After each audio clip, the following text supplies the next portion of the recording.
choses commencent à être aussi de moins en moins éthiques vis-à-vis du métier, c'est-à-dire qu'on classe les médecins. Les médecins font partie des A, des B, des C. Les médecins les plus gros prescripteurs sont en classe A, les médecins les moins prescripteurs sont en classe C. Et on vous demande évidemment de mettre la pression sur les classes A, les plus gros prescripteurs. Parce que c'est eux qui vont être générateurs de prescriptions et de nouveaux patients, quoi. Selon le ministère de la Santé, qui a rédigé une charte, les visiteurs médicaux sont censés faire de l'information aux médecins et non de la vente de médicaments. Mais pour Marie, la réalité est tout autre. Normalement, dans la charte de la visite médicale, on vous demande de ne pas faire de vente. Dans la charte de visite médicale, il est bien expliqué noir sur blanc que le délégué médical n'est pas un commercial. On doit faire de l'information médicale. Et dans la réalité? C'est l'inverse. Donc on fait de la vente. Purement de la vente. On a un objectif de visite, on cherche un engagement à la prescription et on doit sortir du cabinet en ayant 1, 2 patients supplémentaires mis sous le médicament qu'on représente. Et si on n'a pas cet engagement à la prescription, on est considéré comme n'ayant pas fait son travail. Marie nous montre ses fiches de formation, un véritable petit manuel de VRP. Le bon visiteur médical doit savoir décoder les signaux d'achat du médecin face à un nouveau médicament. Sur ce schéma, le médecin tout en haut présente des résistances. Le visiteur médical va donc devoir l'amener au déclic d'achat. La construction de la vente est détaillée. Le médecin est défini comme un client. Petit conseil au visiteur médical, le vendeur trop pressé manque ses ventes en demandant au client d'acheter quand il n'est pas encore prêt. Grâce à ces méthodes de vente bien rodées, Marie parvenait à faire prescrire jusqu'à 2 500 000 € de médicaments chaque année.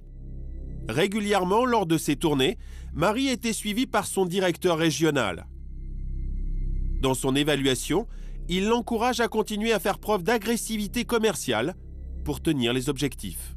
Le directeur régional, Marc, j'ai vu aujourd'hui des visites toniques, avec presque de la générosité nécessaire pour convaincre et avec le ton de la découverte. C'est super. Voilà le deuxième moyen d'atteindre nos objectifs. On arrête d'être tendre et on n'oublie pas que 9 boîtes au lieu de 10 ne changent rien dans l'esprit du médecin, mais pour nous, c'est 10% en plus. En France, chaque médecin généraliste reçoit en moyenne une dizaine de visiteurs médicaux par semaine. Mais pas le docteur René Guirette. Lui, comme environ 5% des médecins français, refuse tout contact avec les laboratoires et critique les liens étroits entre médecins et industriels. C'est excellent. Oui, oui. Je ne dirais pas qu'on est vendu à l'industrie pharmaceutique, je dirais qu'on est marié à l'industrie pharmaceutique. On est marié parce que c'est un partenariat, ce que nous a fait croire l'industrie pharmaceutique, tout petit quand on est externe à l'hôpital. Donc on travaille en partenariat, on est partenaires. Partenaire, c'est pour l'industrie pharmaceutique, c'est sûr, c'est intéressant, mais pas pour nous et pas pour le malade, c'est certain. Pourquoi ? On est constamment sous influence. D'abord parce que l'industrie pharmaceutique s'est immiscée absolument partout dans le système médical français, aussi bien à l'hôpital que dans les revues médicales, absolument partout. Dans les cabinets, ils viennent bien sûr. Et il nous donne une information qui est évidemment complètement biaisée, c'est évident. La visite médicale n'est qu'une représentation commerciale des laboratoires.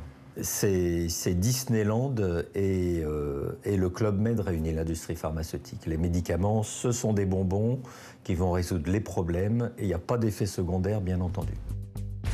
Et le traitement que les médecins prescrivent le plus, ce sont les médicaments anti-cholestérol. 7 millions de Français en prennent quotidiennement. Un énorme enjeu économique pour certains labos qui cherchent en permanence à élargir leur marché. Le cholestérol, c'est la graisse qui bouche les artères. À long terme, cela peut provoquer des infarctus. Bon anniversaire. 20 ans déjà. Tu te souviens de notre premier rendez-vous? En 2003, dans cette pub financée en partie par le laboratoire Pfizer, les industriels n'y vont pas par 4 chemins. Le cholestérol peut vous envoyer à tout moment aux urgences. Vous pensez être en bonne santé, pourtant un excès de cholestérol dans votre sang peut provoquer un accident. Au même moment, une campagne d'affichage est encore plus alarmiste. Le cholestérol peut vous conduire à la morgue. En 1985, les autorités de santé considéraient que le taux de mauvais cholestérol était dangereux au-dessus de 3 grammes par litre de sang. À l'époque, moins d'1 million de Français étaient sous traitement. Aujourd'hui, les autorités de santé ont baissé le taux de mauvais cholestérol admis à seulement 2 grammes par litre de sang. Conséquence, 7 millions de Français se retrouvent aujourd'hui sous traitement, presque 10% de la population. Avec la baisse des seuils pour le cholestérol, les laboratoires pharmaceutiques ont donc multiplié leur vente de médicaments par 7. Hôpital de la Salpêtrière à Paris. C'est ici qu'exerce le professeur Chapman. Cet éminent chercheur en cardiologie anglais est installé en France depuis 30 ans. Il dirige la Fédération française d'artérosclérose. C'est un fervent partisan des médicaments anti-cholestérol que l'on appelle dans le jargon médical les statines. Il n'y a aucun doute dans mon esprit que les statines ont été vraiment, je ne veux pas appeler ça un miracle, mais ils nous ont permis de progresser de façon extrêmement importante dans notre possibilité de prévenir les maladies cardiovasculaires. Le fait de baisser toujours les taux de cholestérol admis, il n'y a pas un risque de mettre trop de gens sous statine? Je crois qu'il y a eu des discussions aux États-Unis, en fait, en exagérant, qu'on pourra mettre des statines dans les lots du robinet. C'est bien évidemment une forte exagération. Ceci dit que on vient de plus en plus vers l'hypothèse que chez des personnes au-delà d'une cinquantaine d'années, une faible dose de statine peut très probablement protéger le système cardiovasculaire et donner lieu à une meilleure qualité de vie au-delà d'une cinquantaine d'années. Mais certains médecins contestent que les médicaments anti-cholestérol soient des remèdes miracles. Le docteur Martin Winkler, par exemple, est un chercheur qui n'hésite pas à mettre les pieds dans le plat. Il y a quelques années, il tenait une chronique médicale sur la radio France Inter. En 2003, il a dénoncé la campagne de communication alarmiste de Pfizer. Moi, je crois qu'il y a un grand principe général en matière de santé qui est si on vous fait peur, c'est qu'on a quelque chose à vous vendre. Il est bien évident que quand vous faites une campagne sur le cholestérol à la télévision en disant il faut que tout le monde se dose le cholestérol, si le médecin, lui, il n'est pas très bien armé pour dire non, ça ne sert à rien, et on essaye de vous couillonner, il va céder. Et c'est très intéressant de faire prendre des médicaments à des gens qui n'ont rien parce qu'ils vont vivre très longtemps, ils vont donc les prendre très longtemps. Le docteur Winkler va plus loin. Pour lui, les médicaments anti-cholestérol prescrits seraient le plus souvent inutiles. La majorité des gens qui prennent les médicaments anti-cholestérol en France les prennent pour rien, absolument. Les deux seules catégories de personnes pour lesquelles on a montré que faire baisser le cholestérol, ça servait à quelque chose, c'est une première catégorie qui comprend des hommes de plus de 50 ans ayant déjà fait un accident coronarien ou vasculaire, c'est-à-dire une angine de poitrine, un infarctus ou un accident vasculaire, qui sont obèses, qui sont hypertendus, qui ont un diabète et qui fument. Ceux-là, on sait que faire baisser leur cholestérol, ça sert à quelque chose. La deuxième catégorie, c'est les gens dans les familles de qui tout le monde a un cholestérol très élevé. Et on sait que ces gens-là, quand ils ont un cholestérol très élevé, c'est-à-dire 3 grammes, 4 grammes, 5 grammes, 6 grammes, c'est une maladie génétique. Alors là, ouais, il vaut mieux leur faire baisser leur cholestérol quand même. Toutes les autres catégories de personnes, on n'a jamais montré que le cholestérol, de faire baisser le cholestérol, ça servait à quelque chose. Par conséquent, si vous ne faites pas partie de ces deux catégories et qu'on vous donne un traitement pour faire baisser le cholestérol, on vous le donne pour rien. Le docteur Winkler a finalement été remercié de France Inter. Il poursuit désormais ses recherches à la faculté de Montréal. Les médicaments anti-cholestérol peuvent provoquer de graves effets secondaires. Le plus souvent, ce sont des lésions musculaires. Ainsi, en 2001, 2 médicaments anti-cholestérol ont été retirés du marché, le Staltor et le Colstat du laboratoire allemand Bayer. Selon les autorités sanitaires, le Colstat a causé la mort de 100 patients dans le monde et 3000 autres souffrent d'effets secondaires très graves. Colette Joly, par exemple, a pris du Colstat pendant 1 an. Vous voyez, là, je l'ai pris de la main gauche, de la main Cette droite. ancienne commerciale à la retraite qui vit à Paris a les muscles rongés. Selon ses médecins, le Colstat est responsable de ces terribles séquelles.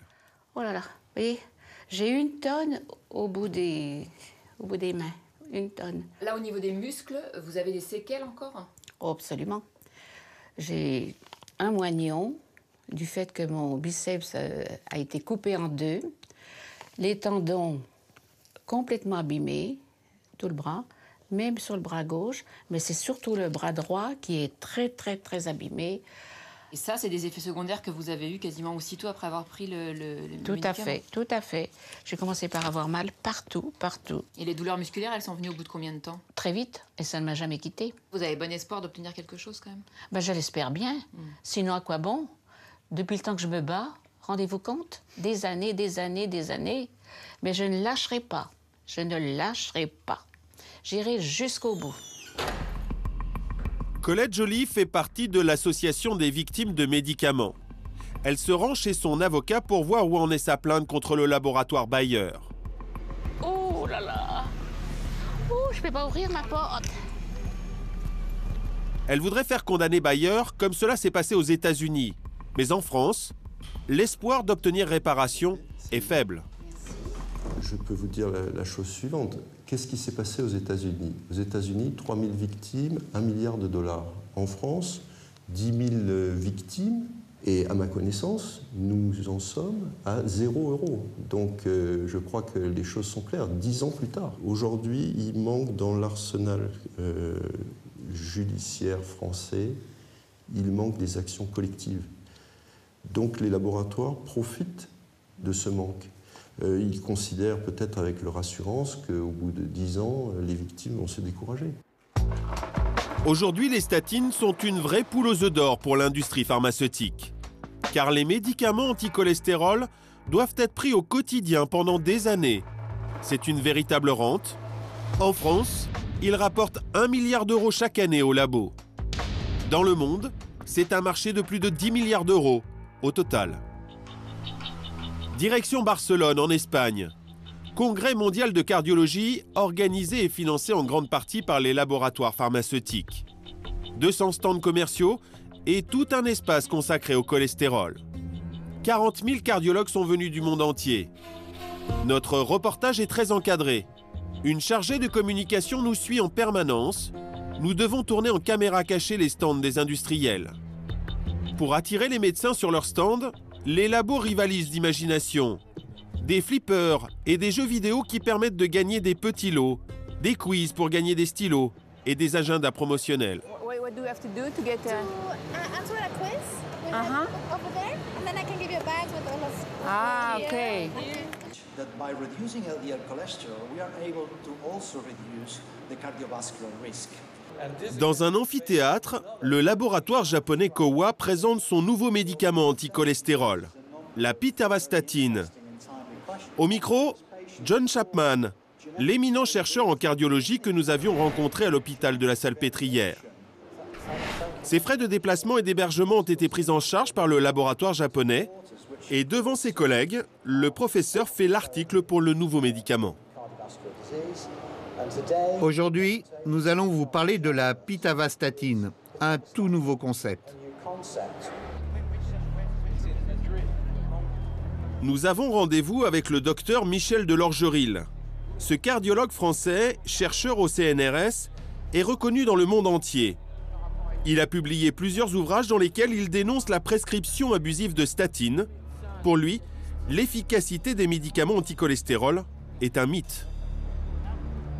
Vous montrez les données scientifiques à un adolescent, même pas bachelier, et il arrivera à la conclusion que ces médicaments ne servent à rien, sauf à avoir des effets secondaires toxiques. Le docteur Delorgeril réclame la création d'un comité indépendant pour évaluer l'efficacité et les effets secondaires des statines. Mais il n'a pas beaucoup d'espoir. Il y a 7 millions de Français qui consomment des statines. Imaginez qu'un comité de consensus, demain, se réunisse et dise ce traitement est inutile et dangereux. Imaginez ce qui va se passer dans la population. On va dire, 1, les experts nous ont trompés, 2, les universitaires sont des incapables, 3, les politiciens ne font pas leur travail, 4, il y a un ministère de la Santé, mais à quoi il sert? Vous voyez, Alors c'est un peu ce qui est en train de se passer aux États-Unis, mais c'est vraiment petit pas à petit pas, parce que tout le monde, tous ceux qui ont défendu ces thèses, ces théories, sont pris dans un piège. Au congrès de Barcelone, évidemment, le docteur de l'Orgeril n'est pas le bienvenu. Il n'a pas été invité à parler du cholestérol. Il devra se contenter d'intervenir sur les bienfaits de l'huile d'olive et du chocolat. Pourquoi est-ce qu'on ne vous invite pas ici pour parler du cholestérol? Parce que toutes les sessions organisées dans un meeting comme celui-ci sur le cholestérol, il est organisé par les industriels des médicaments anti-cholestérol. On ne va pas inviter quelqu'un qui va dire du mal de ces médicaments. Les voix discordantes sur les médicaments anti-cholestérol sont marginales et inaudibles. En 2010, comme tous les ans, le chiffre d'affaires attendu avec ces pilules est d'environ 15 milliards de dollars.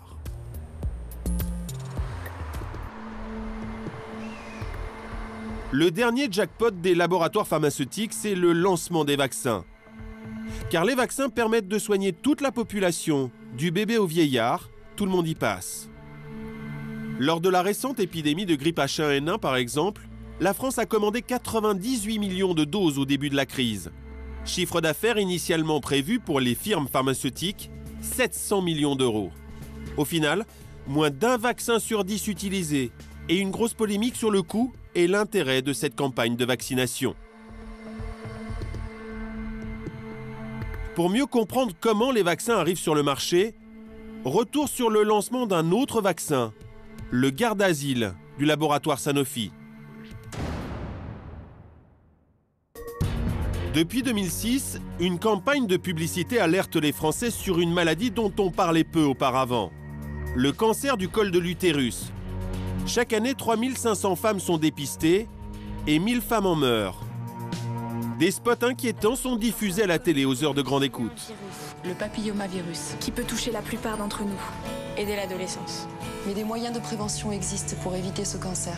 Ce spot ressemble à une campagne du ministère de la Santé. Mais en fait, il est réalisé avec le soutien du laboratoire Sanofi Pasteur. C'est écrit en tout petit, en bas de l'écran. Dans une autre pub, Sanofi Pasteur met à nouveau en garde contre le risque de cancer. Et à la fin du spot, il propose sa solution, le vaccin Gardasil. Aujourd'hui, avec le vaccin Gardasil, vous pouvez mieux la protéger contre certains virus responsables du cancer du col de l'utérus. Ces virus sont transmis par contact sexuel et peuvent toucher la plupart des femmes dès l'adolescence. C'est pourquoi la vaccination est recommandée et remboursée pour les jeunes filles de 14 ans et pour celles de 15 à 23 ans. Le message est clair, il faut vacciner toutes les jeunes filles à partir de 14 ans. Parlez-en à votre médecin, c'est important. Nous sommes à l'hôpital Bichat à Paris. Le docteur Borne y exerce en tant que gynécologue. Pour elle, le vaccin Gardasil de Sanofi Pasteur est une avancée révolutionnaire. Elle le prescrit à toutes ses patientes. Tes amis sont vaccinés? Pas de questions, et mes amis ne sont pas vaccinés. Pas encore vaccinés? Non, pas encore. Bon, alors il va falloir leur expliquer alors maintenant. Vous pensez que c'est possible que ça soit classé dans les vaccins obligatoires? J'aimerais beaucoup. J'aimerais beaucoup. C'est envisageable? C'est un rêve de gynécologue. Voilà. Le vaccin nécessite 3 injections, donc 3 consultations chez le médecin. Chaque dose coûte 120 €, 360 € pour une vaccination complète. 65% de cette somme est remboursée par la sécurité sociale. C'est tout petit, hein. En France, en 3 ans, plus d'1 million de jeunes filles ont déjà été vaccinées avec le Gardasil. Chiffre d'affaires pour Sanofi Pasteur, 350 millions d'euros. Coût à la charge de la Sécu, environ 146 millions d'euros par an. Le docteur Hélène Borne reconnaît qu'elle intervient dans les congrès médicaux pour le compte de plusieurs laboratoires, dont Sanofi Pasteur. Ça ne peut pas poser un problème en termes d'impartialité? Non, parce que moi, mon but, c'est de ne plus voir de cancer du col chez la femme jeune. Comme pour les médicaments anti-cholestérol, quelques voix dissidentes commencent à contester le discours officiel de l'industrie pharmaceutique. Nous nous rendons au Canada. Linda Lévesque est une chercheuse en pharmacologie réputée. Elle est en train de réaliser la première étude indépendante sur le Gardasil. Cette étude, non financée par l'industrie pharmaceutique, sera rendue publique en 2012. Linda Lévesque suit plus de 100 000 jeunes filles canadiennes de l'État d'Ontario qui ont été vaccinées avec le Gardasil. Selon elle, en l'état actuel des connaissances, l'efficacité du vaccin n'est pas prouvée. La controverse scientifique la plus importante pour moi est le fait que tout le monde parle en fonction qu'on a des preuves scientifiques qui démontrent que le vaccin prévient le cancer du col et les décès dus au cancer, et il n'y a aucune donnée à ce niveau-là du tout. C'est quand même très différent de ce que dit le laboratoire, qui lui dit qu'on est absolument sûr que ce vaccin empêche le cancer du col de l'utérus. Oui, oui. Et c'est quelque chose qui a été répété par plusieurs groupes, par des communautés médicales, par des sociétés professionnelles. Là, les parents qui font vacciner leurs jeunes filles, ils peuvent avoir des informations indépendantes sur le vaccin? Sur le vaccin, non. Pas selon mes connaissances. En tant que chercheur, j'aurais difficulté à obtenir ces mêmes informations moi-même. La polémique commence à prendre de l'ampleur au Canada, mais aussi aux États-Unis. Ici, on dénonce les effets secondaires du Gardasil. 3 ans après son lancement, plus de 13 000 personnes ont déclaré officiellement avoir souffert d'effets secondaires. Hospitalisation, paralysie, thrombose, 38 personnes seraient mortes après la vaccination. Le lien de cause à effet n'a pas été établi pour l'instant. Mais pour les familles, le vaccin est bien la cause des décès. Nous sommes dans la banlieue de Washington. Aujourd'hui, c'est l'anniversaire de Christina. Happy birthday to you. Happy birthday to Christina. Happy birthday to you. Love you. Mais Christina n'est plus là pour fêter ses 23 ans. Ensemble, nous pouvons faire le vœu que plus aucune jeune fille ne tombe malade à cause de ce vaccin. Qu'il soit retiré du marché et que des recherches scientifiques plus approfondies soient menées. C'est notre vœu, Chris.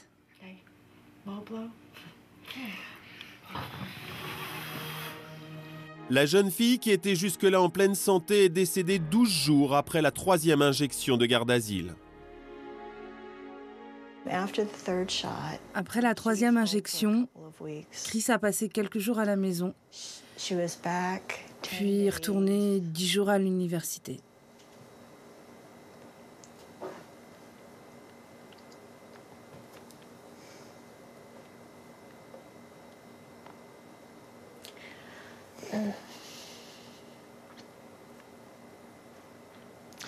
Et la police est venue frapper à ma porte pour me dire qu'ils l'avaient retrouvée morte dans son lit. À New York, nous rencontrons Mark Sadaka, l'avocat d'Emily Tarcel. Il affirme qu'il y a beaucoup d'autres victimes du Gardasil. I have, at this point, 12 Gardasil death cases. Pour le Gardasil, j'ai 12 cas de jeunes filles mortes et un nombre incalculable de jeunes filles paralysées suite à ce vaccin en raison de l'adjuvant qui contient de l'aluminium.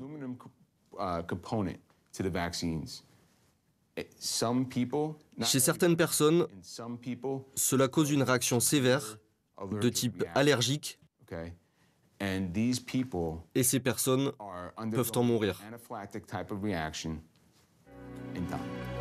Depuis, Emily Tarcel tente de regrouper les familles d'autres victimes présumées au sein d'une association.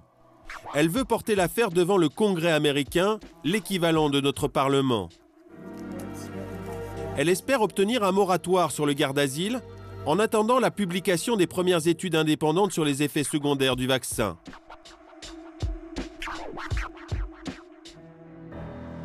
Retour en France, nous sommes à Lyon.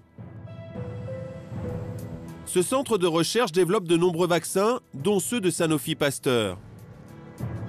C'est le docteur Yann Lerckmack de Sanofi qui nous reçoit sous la surveillance étroite du directeur de la communication. Il maintient que le Gardasil est efficace à 70%. Quant au décès suspect, il n'y croit pas. C'est pas parce qu'un effet survient après une vaccination qu'il est lié à la vaccination. Ensuite, Il faut mettre des études en place pour s'assurer de la bonne tolérance des vaccins. C'est ça qui est fait depuis maintenant, depuis 2006, avec aujourd'hui plus de 50 millions de doses de Gardasil diffusées dans le monde, qui permet d'analyser les effets indésirables qui sont rapportés à la suite d'une vaccination. Et aujourd'hui, les autorités, les Américains l'ont fait récemment, les Français encore plus récemment, puisque l'Agence du médicament française a fait un communiqué il y a quelques jours seulement, pour nous dire, aujourd'hui notre analyse nous dit qu'il n'y a pas plus d'effets indésirables graves, parce que c'est cela qu'on veut surveiller, il n'y a pas plus d'effets indésirables graves chez les gens vaccinés que chez les gens qui n'ont pas été vaccinés. Et ça, c'est essentiel. En France, le Gardasil a été mis sur le marché par Sanofi Pasteur en 2006. Il a bénéficié d'un soutien actif du ministère de la Santé. Pour que le remboursement du vaccin par la Sécu soit autorisé, il fallait que le comité technique des vaccinations, une instance de 20 médecins dépendants du ministère de la Santé, rende un avis positif sur ce vaccin. Cet avis devait être rendu en avril 2007. Mais en février, 2 mois avant la décision des experts, Xavier Bertrand court-circuite tout le monde. Le ministre de la Santé annonce à l'Assemblée nationale qu'il autorise le remboursement du Gardasil de Sanofi Pasteur. Je n'ai pas voulu attendre la fin du mois de mars, alors que c'est vrai que normalement, j'aurais dû attendre la fin du mois de mars pour lancer les études auprès de la Haute Autorité de Santé. Je l'ai déjà fait depuis plusieurs semaines, de façon à ce que nous ne perdions pas de temps. Ce qui va nous permettre de pouvoir admettre au remboursement ce vaccin, mais un autre va arriver sur le marché avant l'été, c'est-à-dire avant le mois de juillet 2007. Un mois plus tard, Xavier Bertrand quittera son poste de ministre de la Santé. Pourquoi a-t-il décidé en urgence le remboursement du Gardasil par la Sécu? Malgré de nombreuses demandes d'interview, il n'a pas souhaité nous répondre. On s'est parlé plusieurs fois à propos d'une demande d'interview de M. Xavier Bertrand.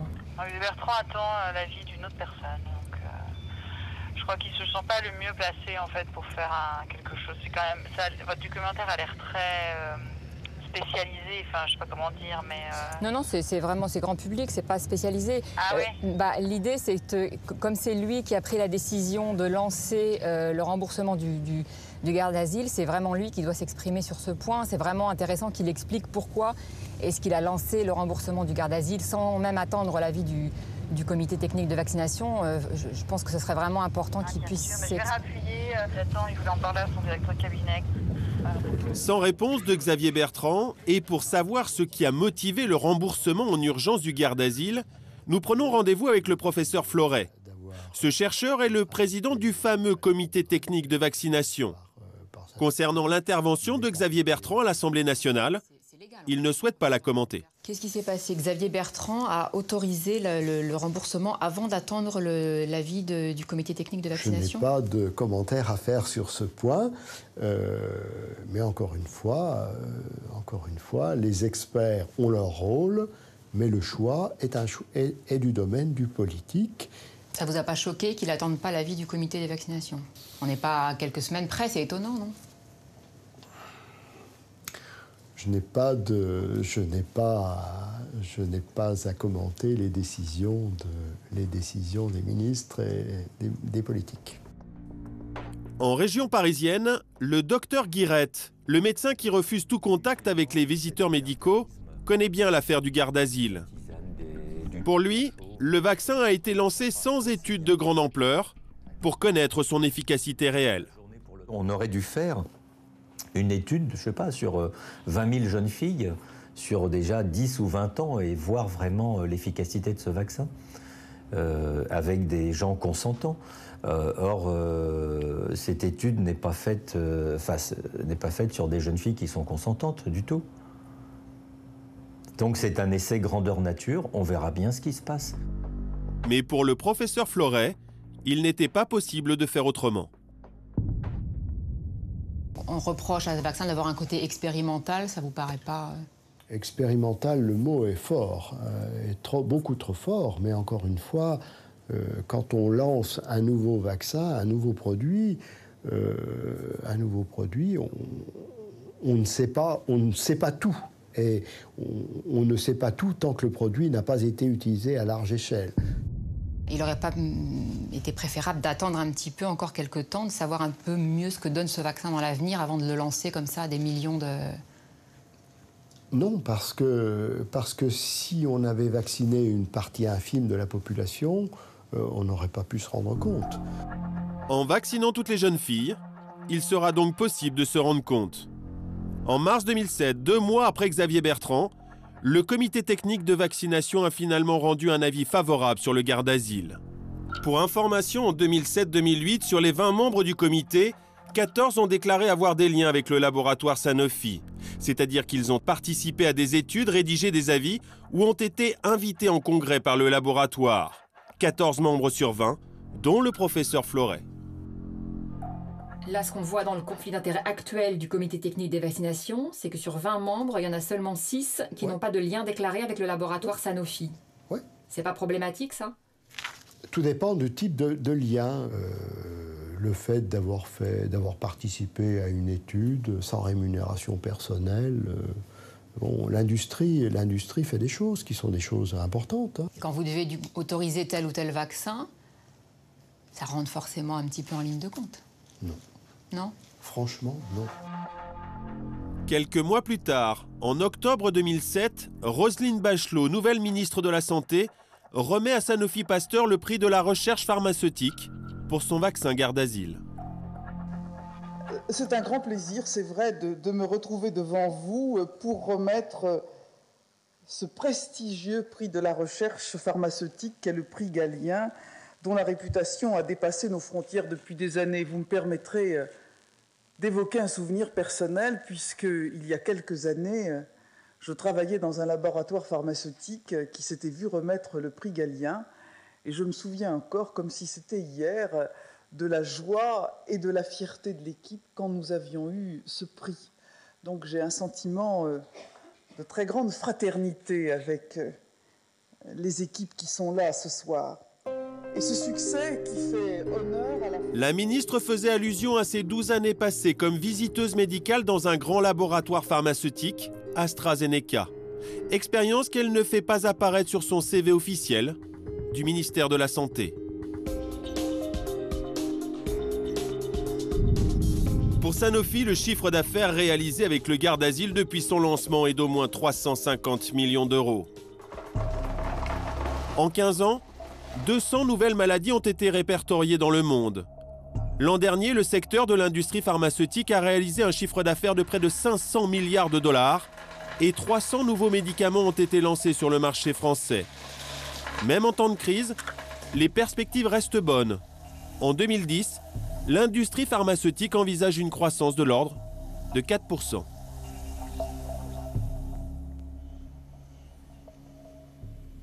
Voilà pour ce documentaire qui, évidemment, maintenant nous invite au débat. Y a-t-il trop de médicaments en circulation? Les laboratoires ne servent-ils plus qu'à faire de l'argent ou se préoccupent-ils encore de notre santé? Comment faut-il se soigner? Aujourd'hui, on en parle avec mes deux invités aux avis, j'imagine, assez tranchés. Jean de Kervaslo, bienvenue à vous. On vous a déjà vu dans cette émission. Vous êtes économiste de la santé. Puis vous avez notamment été sous François Mitterrand, directeur des hôpitaux. Aujourd'hui, vous êtes professeur au CNAM. Et puis on est ravis de vous accueillir. Yann Philippin, bienvenue à vous. Merci. Vous êtes grand reporter à Libération et vous avez beaucoup travaillé, notamment sur le scandale des laboratoires Servier au moment du Mediator. Vous nous rappelez un petit peu ce qu'est votre passif avec le labo Servier? J'ai 2 procédures judiciaires contre Servier. Enfin, plutôt Servier nous a attaqué à 2 reprises. Nous avons gagné les 2 fois. Le journal Libération. Le journal Libération, bien sûr. Et donc ils nous ont attaqué sur 2 points sur lesquels ils étaient très mécontents. Le premier, c'est toutes les menaces et pressions, mais on en reparlera peut-être, qu'ont subi les médecins, hauts fonctionnaires, journalistes qui ont enquêté de trop près sur les médicaments de Servier. Et le second, c'était sur un médicament qui s'appelle le Protélos, où en fait ils avaient caché des cas d'effets indésirables aux autorités. Ils ont été très sévèrement recadrés par l'agence du médicament. Et Servier n'avait pas du tout apprécié que nous dévoilions ce rapport d'enquête que l'agence du médicament avait diligenté contre eux. Et la justice vous a donné raison? Oui, les 2 fois. Bien, on va bien sûr y revenir à ces moyens de pression, à ces méthodes employées qui sont un peu évoquées dans le documentaire, mais pas complètement. Jean de Kervaslo, je sais que vous étiez un peu choqué que la chaîne parlementaire diffuse ce genre de documentaire. Pourquoi donc? Non, pas vraiment. Enfin, oui. Tout ce qui est dit dans le film est exact. Bon, et on pourrait en rajouter, parce que ça peut être pire. On en parlera tout à l'heure, tous les trois. Néanmoins, il faut quand même dire au moins d'un mot que l'industrie pharmaceutique contribue à fabriquer des médicaments et que si la médecine a changé dans le monde, c'est grâce aux découvertes de la médecine de l'industrie pharmaceutique. Alors que cette industrie fasse des choses tout à fait répréhensibles, condamnables, regrettables, la réponse est oui. Et l'une d'entre elles, d'ailleurs, qui n'est pas évoquée parce que c'est plus abstrait, mais très souvent, la seule chose qu'ils ont fait avec l'argent qu'ils gagnaient, c'est pas de la recherche, c'est de racheter leurs actions pour augmenter la profitabilité de leurs actionnaires. Donc c'est vraiment une industrie, une grande industrie. C'est aussi malheureusement une industrie corruptrice. Ce qui est dit sur le disease mongering, c'est-à-dire l'invention de nouvelles maladies, est tout à fait exact. Et il y en a d'autres que la sexualité féminine, puisqu'ils ont gagné tellement d'argent avec le Viagra qu'ils voudraient bien recommencer. Il y a des cas dans le domaine de la psychiatrie qui ne sont pas évoqués, où on retrouve ça. Il y a également des influences, alors à mon avis, encore plus lourdes de conséquences dans certains pays du tiers-monde, où on sait qu'ils financent des campagnes qui laissent prétendre que les génériques sont moins bons que les médicaments princeps. Moi, j'ai beaucoup travaillé au Maroc, où on a beaucoup de mal à faire en sorte que les génériques puissent être diffusés, alors que ça devrait être quand même le cas. Donc tout ça est exact, mais enfin, moi je fais partie d'une discipline des sciences sociales qui s'appelle l'économie. Et l'économie fait une hypothèse très simple, c'est que les gens ont des intérêts. Donc c'est autant la régulation de l'État que l'industrie elle-même. Il n'en demeure pas moins, de Jean de Caresvé, que dès qu'on travaille sur ces sujets-là, et nous l'avons bien vu, nous, en préparant cette émission, on ne trouvera effectivement personne en 2014 pour nous dire « Non, mais vous dites faux, les laboratoires pharmaceutiques travaillent, ils sont au service de la santé des autres ». Il y a un consensus aujourd'hui pour reconnaître, pour admettre ces pratiques-là. Alors après, on va plus ou moins loin dans la dénonciation. Ça pose quand même encore une question. Cette industrie ne pense qu'à l'argent. C'est-à-dire que la santé, votre santé, la santé des gens, ils n'ont vraiment rien à faire. Tout ce qui les intéresse, c'est de faire du profit. Alors ça peut sembler caricatural. C'est celle que j'allais vous poser. Est-ce qu'il y a encore des laboratoires qui ont, je ne vais même pas parler d'éthique, qui ont encore le souci de trouver de nouvelles molécules pour répondre à de nouvelles maladies, la recherche contre le cancer, etc. La réponse est non. C'est-à-dire que le gros problème aujourd'hui, c'est que personne ne demande à nationaliser les laboratoires. Le problème, c'est que les labos, c'est un énorme gaspillage. Déjà, ce qu'il faut savoir, c'est que c'est nous qui payons via la sécurité sociale ou les systèmes de protection sociale en Europe ou dans le monde ou des assurances privées. Donc tous ces profits de l'industrie pharmaceutique qui sont colossaux, qui se chiffrent en milliards de dollars, c'est nous qui les payons. Donc à partir du moment, surtout en France, où c'est la collectivité qui paye, c'est la Sécu, on a un droit de regard, on devrait avoir un droit de regard sur ce qui est fait de cet argent. Et donc les labos disent « Ah mais on cherche beaucoup, on dépense des milliards d'euros ou de dollars pour trouver des nouvelles molécules. » Mais le problème, c'est que cet argent est très mal employé. Pourquoi ? Parce que les labos cherchent là où il y a du pognon. Ils ne cherchent pas là où il y a des besoins de santé.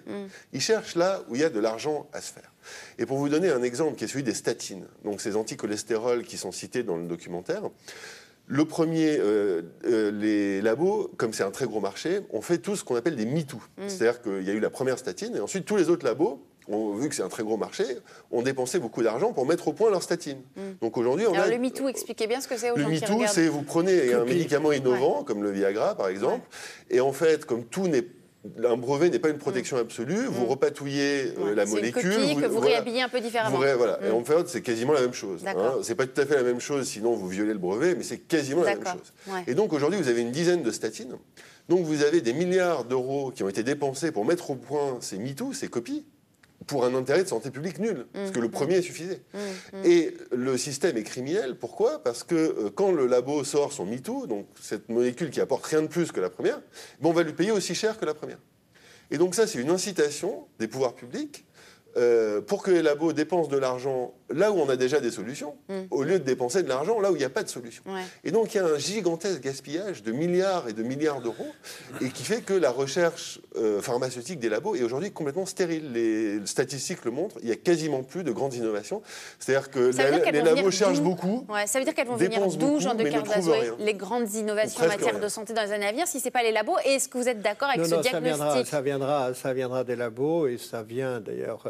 Mais ce n'est pas ce que dit notre invité. Si, attendez.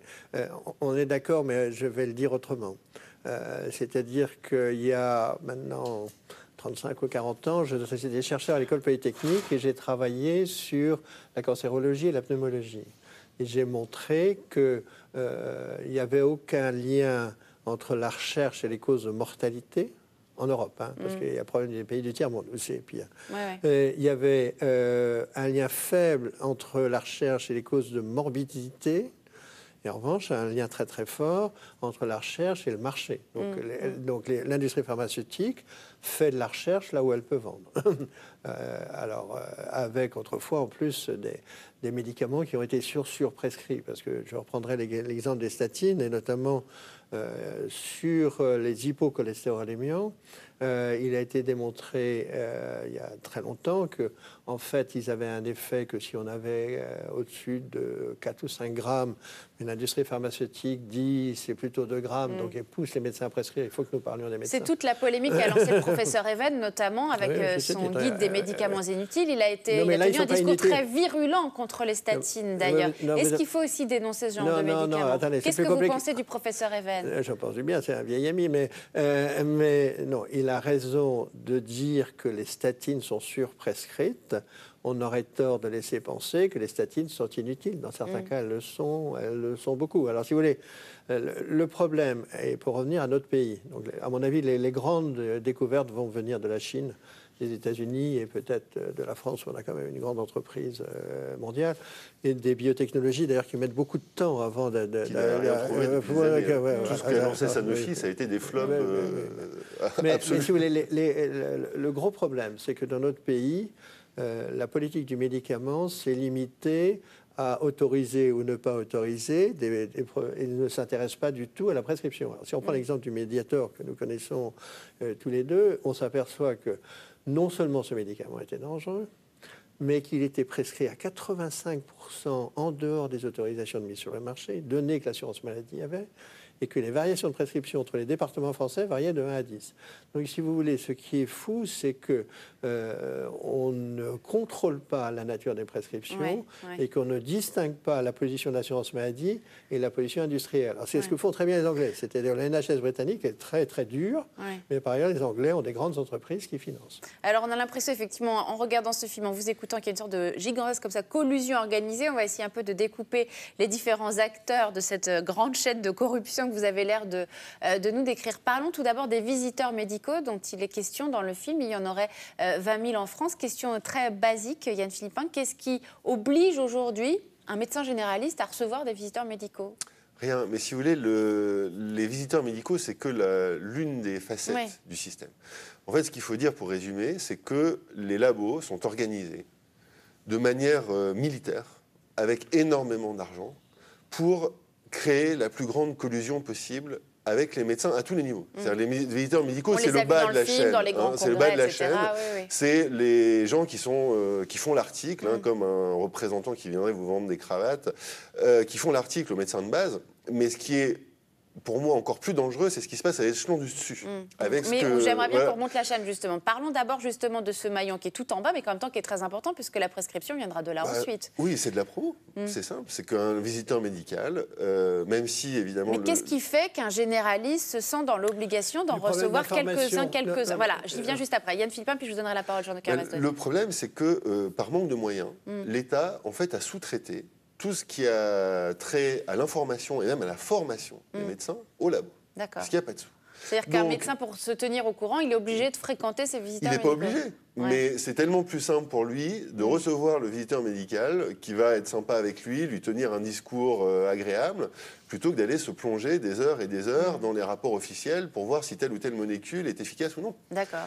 Donc c'est parce que les médecins travaillent beaucoup, ils n'ont pas forcément le temps de se former, et le problème, c'est qu'au lieu de leur donner une synthèse de qualité indépendante, on laisse le privé, les labos faire ce boulot. D'accord avec ça, Jean de Carvajal? Oui, totalement. Et alors moi, j'ai une idée sur ce sujet depuis 15 ans, que je n'arrive pas à vendre, mais je vais l'évoquer, qui est de faire, alors pour dire les choses simplement, un Google médical. C'est-à-dire qu'aujourd'hui, il est publié 700 000 nouveaux articles médicaux par an. La déontologie médicale fait l'hypothèse que les médecins les ont lus, ces 700 000 articles. Donc c'est plutôt rigolo, mais en même temps, ça crée de l'insécurité. Donc mon idée, c'est de passer un accord entre l'assurance maladie et les sociétés savantes pour codifier le savoir médical et permettre aux médecins d'accéder à l'évolution du savoir médical. Bon, pour l'instant, je n'ai pas du tout réussi à vendre cette idée parce qu'elle est non lucrative et à mon avis, c'est une des raisons. Donc ce qui a été dit est tout à fait exact, c'est-à-dire que l'échec de la formation continue des médecins se répète convention après convention. Ouais. Et l'assurance maladie a 150 millions dans ce domaine qu'elle ne dépense pas. Il y a la formation continue et puis il y a ce qui est dit dans le film, à savoir que légalement, le visiteur médical est censé apporter de l'information et non pas vendre, mais que tout le monde sait aujourd'hui qu'ils vendent. Est-ce que l'État et pourquoi l'État n'utilise pas d'éventuels moyens de contrôle et de sanctions pour éviter justement cette intrusion quotidienne de ces 20 000 visiteurs médicaux tous les jours dans les cabinets médicaux français? C'est impossible. En fait, ce qu'il faudrait, c'est interdire la visite médicale, purement et simplement. Ouais. Je vais vous donner un... Pourquoi vous dites que ce n'est pas possible, Jean-Luc Carvazoué, puis je vous redonne la parole juste après? Simplement au nom des réglementations européennes sur le commerce. C'est pas possible. Alors, c'est peut-être pas possible réglementairement, mais la visite médicale, c'est une hérésie. C'est-à-dire qu'on tolère que des agents privés qui ne pensent qu'à la vente aillent contaminer les médecins, et avec un coût énorme pour la Sécu. Parce que quand un médecin prescrit mal ou prescrit un médicament trop cher, c'est la Sécu qui paye. Donc ça, c'est une absurdité. Et on en arrive à une double absurdité, qui est que la Sécu a créé un corps de visiteurs médicaux qui s'appelle les délégués de l'assurance maladie, alors qui sont 5 fois moins nombreux que les visiteurs médicaux du privé, et qui vont voir les médecins pour essayer de contrer l'argumentaire des visiteurs médicaux. Donc vous imaginez, on marche sur la tête. C'est-à-dire qu'on a les visiteurs médicaux qui viennent corrompre les médecins, et en leur disant, mais prescrivez ça, c'est génial, etc. Et ensuite, vous avez le délégué de l'assurance maladie qui passe derrière, qui rame et qui essaye de contrer l'argumentaire du visiteur. Et évidemment, c'est la collectivité qui paye. Alors qu'on pourrait résoudre le problème tout simplement en supprimant la visite médicale. Et l'autre problème, c'est qu'on a en France la liberté de prescription. Alors les médecins vont me haïr quand je vais dire ça, mais pour moi, la liberté de prescription des médecins, c'est une hérésie. Pourquoi? Parce que le médecin travaille beaucoup, il est influencé par les labos, même s'il ne veut pas le reconnaître. Or, on a une autorité qui s'appelle la Haute Autorité de Santé, qui est l'organisme officiel qui est très bien fait, qui donne les bonnes pratiques en matière de prescription des médicaments. Qui, eux, se tapent toutes les études, réfléchissent, se disent... Donc, eux savent que pour le cholestérol, il vaut mieux prescrire pour telle ça maladie, et même pour tel sous-cas de telle maladie, il vaut mieux prescrire ça ou ça, que ça n'est pas très efficace. Ils font des fiches qui sont publiques, tous les médecins pourraient les lire. Et oui, moi j'en ai parlé avec mon médecin, je lui dis, mais vous lisez les avis de la Haute Autorité de Santé? Il me dit, non, moi je regarde le Vidal. C'est-à-dire la notice officielle. Et donc, ce qu'il faudrait... Rédigé par le laboratoire pharmaceutique. Et donc, les médecins, il faut qu'ils se rendent compte que ce ne sont pas les plus compétents pour choisir un médicament. Tout simplement parce que ce n'est pas le bon sens du praticien pour choisir un bon médicament. Il faut analyser tous les essais cliniques, toutes les études. C'est un travail de titan que les médecins ne peuvent pas faire. Alors, donc, ce qu'il faudrait, juste pour finir en 30 secondes, c'est qu'il y ait ces avis de la Haute Autorité de Santé et que les médecins soient tout simplement obligés de les suivre. Alors justement, parlons de ces autorités administratives censées être indépendantes de santé. Parlons aussi également des ministres de la Santé, en tout cas des autorités de tutelle du monde de la santé. Jean-Luc Carvazoué, je vous donne la parole dans quelques instants. J'aimerais bien qu'on raisonne sur le cas concret de ce fameux vaccin contre le col de l'utérus, pour lutter contre le fameux papillomavirus. Il en est question abondamment dans le documentaire. Là, on est sur un cas précis qui semble très grave, en tout cas tel qu'il est raconté dans le film. Un mot d'abord, comment apparaît d'un coup ce genre de vaccin et comment se lance ce genre de campagne de vaccination, Jean de Carvazoué? De manière la plus simple, la plus traditionnelle, c'est-à-dire que une entreprise dit qu'elle a découvert un nouveau vaccin, ce vaccin est testé, c'est assez long et très onéreux, et j'avoue que j'ai demandé à des experts avant de venir, et ce qui est dit, c'est la seule chose contestable du film, semble-t-il. Beaucoup de gens pensent que ce vaccin est plutôt bénéfique. Moi, je ne suis pas compétent, je ne suis pas gynéco, je ne suis pas spécialiste du cancer du col, mais je pense que c'est la seule chose contestable du film. Mais je voudrais revenir à deux choses que vous avez dites et que je partage. Signaler quand même qu'il y a une excellente revue où il y a malheureusement que 30 000 abonnés qui s'appelle Prescrire, qui est une revue indépendante. Il y a 200 000 médecins en France, donc il y a 30 000 abonnés, donc même moi je la lis de temps en temps. Et la deuxième chose, réinsister sur ce que vous dites. Vous savez que je me bats avec Didier Sicard et d'autres sur l'accès aux données de santé, justement parce que l'on veut montrer ces très très grandes variations de prescription d'une région à l'autre, d'un hôpital à l'autre. Les médecins ne prescrivent pas de la même façon. Donc il est essentiel aujourd'hui de contrôler les prescriptions. dans beaucoup de pays au monde, y compris aux États-Unis, pays très libéraux. Mais alors justement, encore une fois, contre les prescriptions, très bien. J'aimerais bien vraiment qu'on raisonne sur le cas concret, parce que je pense que comme ça parle davantage aux gens. Non, mais sur le cas concret, qu'est-ce qui a fait que le ministre de la Santé de l'époque, Xavier Bertrand, a d'un coup autorisé, stimulé cette grande campagne de vaccination, alors qu'on considérait que les tests n'étaient pas finis, pas menés de la bonne manière. C'est ça qui est dit dans l'enquête. Oui, certes, mais enfin, il y a des gens qui pensent qu'il y avait suffisamment de tests et que c'était... Moi, encore une fois, je ne suis pas compétent, parce que les gens que je connais, dont certains sont très proches de moi, qui sont gynécos, eux sont assez convaincus et assez indépendants du bienfait de ce vaccin. Yann Philippin, sur cette histoire-là, sur cette pratique-là, c'est quelque chose de étrange. On n'a pas le fin mot de l'histoire, on ne sait pas pourquoi Xavier Bertrand a fait ça, mais ce qu'il a fait est totalement anormal. C'est-à-dire qu'un responsable politique qui n'a aucune compétence scientifique pour évaluer un tel vaccin, il est totalement anormal que le ministre annonce à l'Assemblée nationale qu'on va mettre le vaccin en remboursement, alors même que les experts scientifiques ne se sont pas prononcés. Et d'ailleurs, c'est rarissime. Il n'y a quasiment aucun autre exemple. Donc après, pour le moment, c'est pas allé plus loin, parce qu'on n'a jamais su pourquoi il avait fait ça. Mais en effet, ça pose vraiment question. Il y a aujourd'hui un gigant. D'autant plus que, quand même, pour répondre à cette question pour le vaccin, pourquoi ce vaccin est aussi polémique? C'est que, d'une part, il y a des effets secondaires très graves, même si on considère qu'ils sont très rares. Mais surtout, c'est le rapport efficacité-prix. C'est-à-dire que c'est l'un des vaccins les plus chers. La vaccination coûte plus de 400 €. Et le problème, c'est que d'une part, il n'y a pas de preuve formelle que le vaccin prévient le cancer, parce que ça aurait été trop long à prouver. Donc, on a dit qu'il prévenait certains signes avant-coureurs du cancer. Et surtout, c'est un cancer qui est provoqué par un virus. Et il n'est pas efficace sur tous les types du virus. C'est-à-dire que vous vendez un vaccin à prix d'or. Très aléatoire. Voilà, avec un résultat aléatoire, parce qu'on sait que ça empêche une partie des sous-types du virus, mais pas tous. Donc vous pouvez quand même avoir le cancer.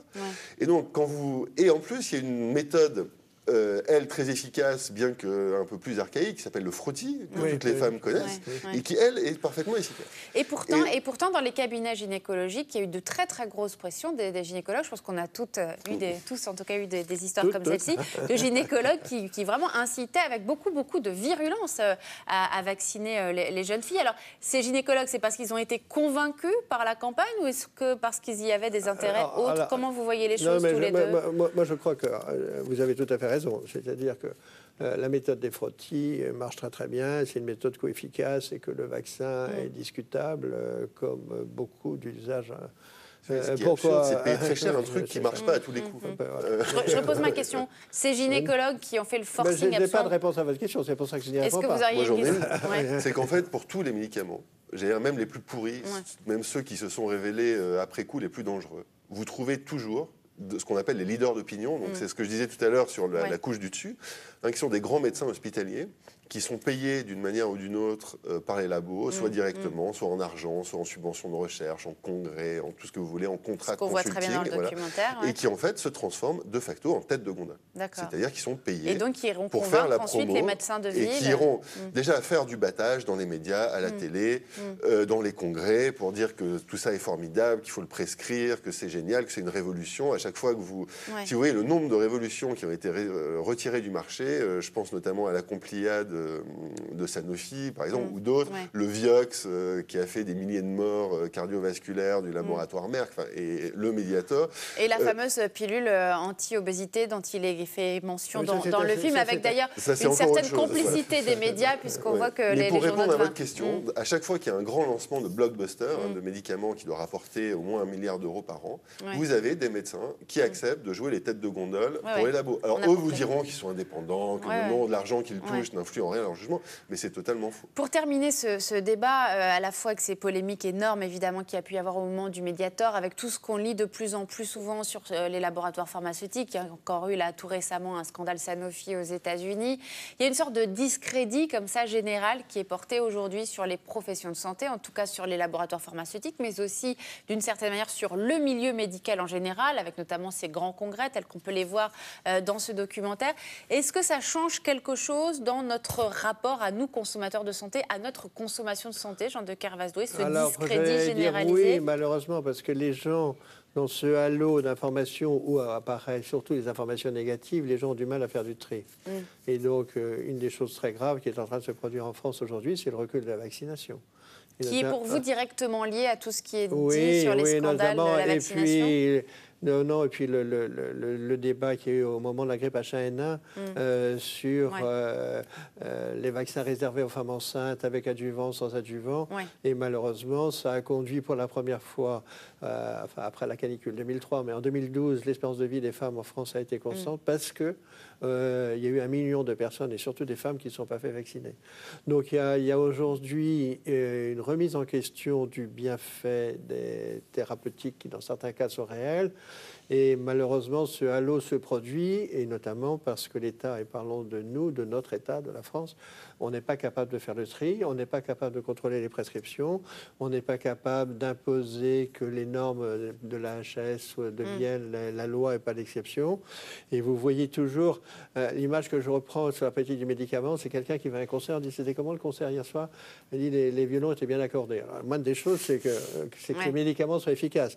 Mais ça ne dit rien du concert. C'est-à-dire que les médecins est un chef d'orchestre qui est une thérapeutique ou des instruments, et on voit que ça varie, mais dans des proportions folles. C'est-à-dire que les dépenses de cardiologie, par exemple, par département, en France, ça varie de 1 à 9. Vous vous rendez compte? 900%. Les revenus des cardiologues varient de 1 à 3,5. Voilà. Donc on sait qu'il y a des surprescriptions, vraisemblablement des sous-prescriptions et des prescriptions inadaptées. Donc la base de la médecine libérale qui date de 1927, il serait temps d'y toucher. Est-ce que d'une certaine manière aussi, ce sera ma dernière question, Yann Philippin, ça peut avoir la vertu qu'on accepte moins, j'allais dire, la verticalité de la prescription, justement, parce qu'il y a tous ces scandales, parce que ça nous oblige aujourd'hui, en tant que patients, à aller rechercher nous-mêmes l'information médicale, justement parce que le discrédit est lancé sur l'information qu'ont nos médecins de ville. Est-ce que ça peut avoir également cette vertu-là? Moi, je ne dirais pas que c'est une grande vertu. C'est-à-dire que les gens s'intéressent à leur traitement, qui cherchent des informations, c'est une bonne chose. Mais ce qu'il faut savoir, c'est que se faire un avis sur un médicament, c'est quelque chose de très compliqué. C'est-à-dire que c'est déjà compliqué pour les professionnels, qui sont les médecins. Moi, en tant que journaliste, j'ai dû me plonger dans les études, justement, pour me faire un avis sur les médicaments sur lesquels j'enquêtais. Quelles sont les sources vraiment fiables alors? Le Vidal, c'est fiable, c'est pas fiable? Non, parce que le Vidal, si vous voulez, c'est la queue de la comète. Le Vidal, c'est l'autorisation administrative. Donc si on veut avoir un vrai avis, il faut se plonger dans les études scientifiques. Et se plonger dans les études scientifiques, c'est quelque chose de très compliqué. Et honnêtement, c'est pas à la portée du commun des mortels. Et donc ce qui est dangereux aussi, la vraie solution, ce serait que le système soit plus efficace.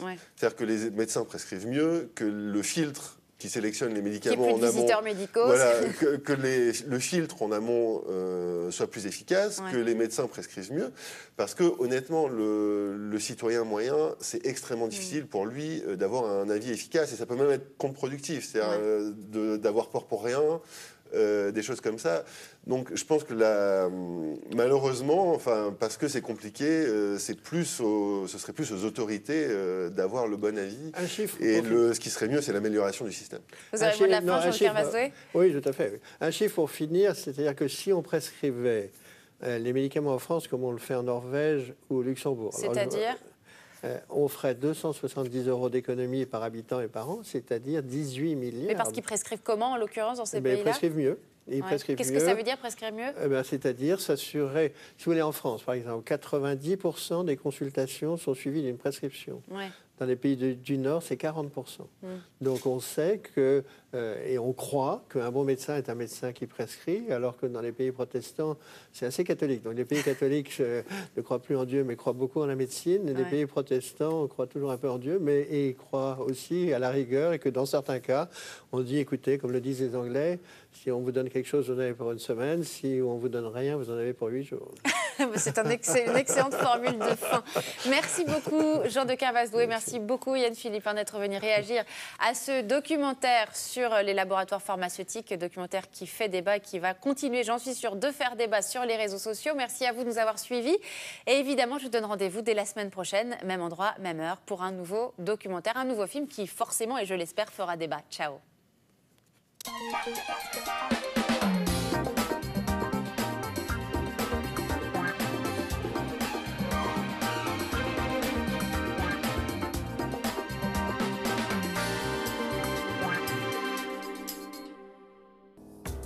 Mediapol décode les règles du jeu de la communication sur le terrain politique dans un instant. Don't cry for me, Argentina. The truth is I never left you. All through my wild days, my mad existence, I kept my promise. Don't keep your distance.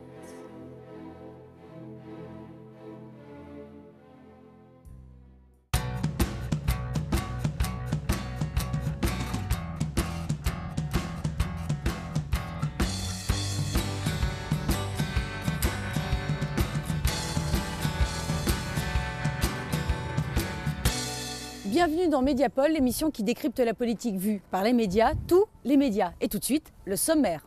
Il est une tradition à laquelle les politiques ne dérogent pas, la cérémonie des vœux. Comment et pour quels effets? Les réponses dans notre Focuscom. Les hommages aux victimes des attentats se poursuivent sur la toile. Nous verrons cela dans notre Focus Web.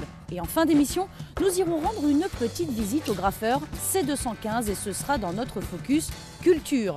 Bon, évidemment, pour transmettre leurs meilleurs vœux, nos personnalités politiques utilisent ça. Mais pas que. Afin de souhaiter une très bonne année 2015 à leurs concitoyens pour rassurer aussi leurs électeurs, les députés, les ministres et même le président de la République organisent des cérémonies. Dans quelles conditions et avec quels moyens? Les réponses de François Goulin.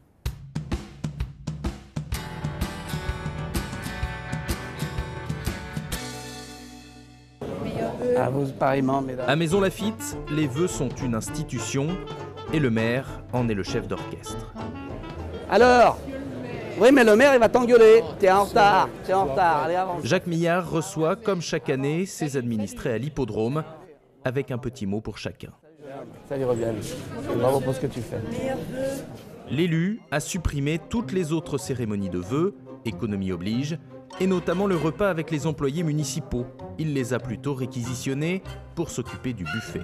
Seule perdure sa rencontre avec les habitants qu'il dirige après 4 mandats d'une main de maître. Le discours est le clou du spectacle. 1h30 sans notes où le député maire aborde ses sujets de prédilection. Il faut regarder la réalité en face. Oui, la France est en guerre. Oui, la France est en guerre. Il ne faut pas se cacher derrière le petit doigt. Une guerre asymétrique du faible au fort. Plus exactement, du barbare au civilisé. Plus exactement, du barbare au repu, à l'indolent et à l'endormi. Alors, soyons debout et faisons face. Bonne heureuse année à Maison Lafitte. Bonne heureuse année à tous et à chacun. Cette harangue fait chaque année son petit effet. Le public, venu ce soir, est presque unanime. Je dois reconnaître qu'il défend ses idées avec talent, quoi. Même si elles ne me plaisent pas entièrement. On vient surtout pour son discours tous les ans, quand il nous invite, bien sûr. Et bon, moi je suis pour lui, mais il faut qu'il tienne ses promesses. Hein. Jacques Millard en est sûr, un rendez-vous comme celui-ci lui donne plus de légitimité pour mener à bien sa politique locale. La parole est importante dans la mobilisation. Si vous passez un message clair, net, précis, avec un certain dynamisme, avec certaines convictions, je crois qu'effectivement vous pouvez emmener les uns et les autres très loin. La mise en scène choisie par l'élu est également le meilleur moyen pour faire oublier les économies budgétaires. Dans les verres cette année, le champagne a discrètement été remplacé par du mousseux. L'exercice est tout autre pour Catherine Baratiel-Baz. C'est madame la maire. Oui. Non, moi je suis la maire du 12e arrondissement. Fraîchement élue en mars dernier dans un arrondissement clé, elle a rempli son agenda de rencontres avec les habitants. Aujourd'hui, elle déjeune dans une cantine pour personnes âgées, subventionnée par la mairie. Bonjour messieurs, dames. Madame Baratiel-Baz, je suis la maire du 12e arrondissement. Catherine Baratiel-Baz, donc je suis la maire du 12e arrondissement. L'enjeu est simple pour cette quadragénaire. Les vœux servent à quadriller le terrain et se faire connaître du plus grand nombre. Son visage est décidément loin d'être familier dans son propre fief. Je savais qu'il y avait une femme maire du 12e, mais je ne savais pas que c'était vous. Eh bien voilà, vous pourrez dire que vous m'avez rencontré. Ouais. Voilà. Vous allez vous en remettre, hein, ça va aller. Hein. Non, mais oui. De son anonymat, elle préfère en rire. Ancienne adjointe au maire, devenue candidate à la faveur de la défection de l'ex-élu, elle sait qu'elle doit encore faire ses preuves. C'est un public qu'on a parfois du mal à rencontrer et donc il faut venir dans ces lieux où ils viennent régulièrement, où ils sont bien accueillis, où ils ont l'habitude de venir, pour pouvoir avoir un moment d'échange avec eux, voilà, particulièrement début d'année. C'est important de montrer que les élus sont présents tout le temps, avant une élection, après une élection. Moi je fais très attention cette année à retourner partout où je suis allée l'année dernière. Après plus d'une heure en leur compagnie, l'élu s'éclipse. Prochain rendez-vous quelques jours plus tard avec les professeurs d'une école de l'arrondissement. Là encore, les vœux seront un prétexte pour parler de la réforme des rythmes scolaires. Bonjour Emmanuel Guigaud. Bonjour. Vous êtes historien, professeur de communication politique à Sciences Po. Alors tout d'abord, bonne année. Merci beaucoup, à vous aussi. L'exercice des vœux aux électeurs, à la presse, aux retraités et bien d'autres catégories de citoyens, est-ce que c'est pas un peu dépassé ? C'est un exercice qui apparaît un peu désuet, surtout quand on voit l'audimat que ça a. On a vu que ça va encore baisser de 400 000 spectateurs. Donc effectivement, en plus, il y a une forme de banalisation complète. C'est-à-dire que tout le monde aujourd'hui se sent obligé de faire ses vœux sur Internet, à la télé pour ceux qui le peuvent, en l'occurrence le président de la République. Néanmoins, pour le président de la République, c'est une situation un peu particulière. Déjà, c'est un rituel, c'est un passage obligé. De toute façon, vous ne pouvez pas vous en passer, même si plus personne regarde. Quelque part, vous serez obligé de le faire parce que ça fait partie de ces rituels républicains. C'est le moment où finalement, en tant que chef d'État, vous dites du bien de la nation, vous dites que les Français sont un beau peuple qui sait faire de grandes choses. C'est pour ça que François Hollande a parlé des différents prix Nobel. Et donc, quelque part, il participe à cette union de la France. Et c'est vrai qu'il n'y a pas tant de moments comme ça où les gens peuvent se rencontrer à un moment donné. Est-ce que ça choquerait qu'une personnalité politique de premier rang ne le fasse pas ? En tout cas, ça surprendrait beaucoup. Il est vrai que ça n'a pas la même importance. C'est-à-dire que pour le chef d'État, c'est vraiment obligatoire. C'est quelque chose qu'on attend parce que depuis les débuts de la Ve République, avec le général de Gaulle, c'est un passage obligé. Donc ça, on ne peut pas faire autrement. D'ailleurs, c'est un passage extrêmement contraint. Peut-être on y reviendra par la suite dans le format. Pour les autres hommes politiques, il y en a certains sur lesquels on ne va pas aller chercher s'ils ont fait leurs vœux ou pas. Mais c'est vrai que globalement, on attend ça. On attend de son maire qui nous ait présenté ses vœux. On attend de son député qu'il les fait également. Est-ce que ça a évolué ou est-ce que c'est une tradition qui perdure dans le temps sans trop de changements ? Vous parliez du général de Gaulle à l'instant. Depuis Du point de vue des vœux du présidentiel, effectivement, c'est quelque chose qui est assez stable. Si on s'amuse à regarder, d'ailleurs, il y a des sites internet qui font des montages, voilà, avec tous les vœux, ou en tout cas des vœux pour chaque président de la République, on voit que c'est quelque chose qui finalement est très contraint, qui ne change pas ou très peu au fil du temps. Il y a quelques personnes qui ont tenté de faire des évolutions, c'est Valéry Giscard d'Estaing notamment, on se souvient de ses vœux au coin du feu avec sa femme, qui avait l'air extrêmement crispée, et donc qui arrivait à peine à souhaiter ses propres vœux, alors que lui au contraire était extrêmement à l'aise. Ça a eu un succès extrêmement relatif, ça a beaucoup fait parler à l'époque, ça a participé de ce qu'on appelait la décrispation, mais au final, ça ne répondait pas forcément aux attendus. On attend quand même quelque chose de très solennel de ces vœux. Tous les présidents de la République, même ceux justement qui se voulaient les plus décrispés, même Nicolas Sarkozy, qui avait un style présidentiel assez différent, finalement ont voulu faire quelque chose à chaque fois de très solennel, ou pareil… De très conventionnel. Très conventionnel. On vante les mérites de la France, on fait le bilan de l'année écoulée, on souhaite évidemment ses bons vœux. On a une petite pensée pour les gens qui ont faim, qui sont dans la rue, qui souffrent, qui sont seuls, qui sont malades. Ça, c'est important de ce registre compassionnel. Tous les chefs d'État l'ont fait. Georges Pompidou est celui sans doute qui l'a le plus accentué. Avec quels moyens on transmet ces vœux? Je pense notamment à la carte de vœux, pour sortir un petit peu justement de ces vœux télévisuels. Alors il y a effectivement des cartes de vœux et il y a aussi une tradition qui reste importante et qu'on oublie un peu parce qu'on s'occupe trop des médias et pas assez du local. Vous savez que la communication politique, c'est avant tout une interaction et c'est ça qui a sans doute le plus de force. Hein. On le voit aujourd'hui avec le regain des meetings, le regain du porte-à-porte. Eh bien, il y a effectivement ces meetings ou ces grandes réunions de vœux. Le député, le maire organise une cérémonie. Une cérémonie, effectivement, souvent autour d'une petite galette, dans laquelle on invite tout un chacun à venir partager les vœux du maire, ce qui permet de laisser passer quelques messages, de faire sa déclaration de candidature lorsqu'on a des élections relativement proches. Vous parlez justement de ces cérémonies et des éléments de langage qui sont importants. Quelles sont les figures imposées d'un bon discours, enfin en tout cas d'un discours efficace de vœux? Alors, pour les vœux présidentiels, en tout cas, on a la grandeur de la France.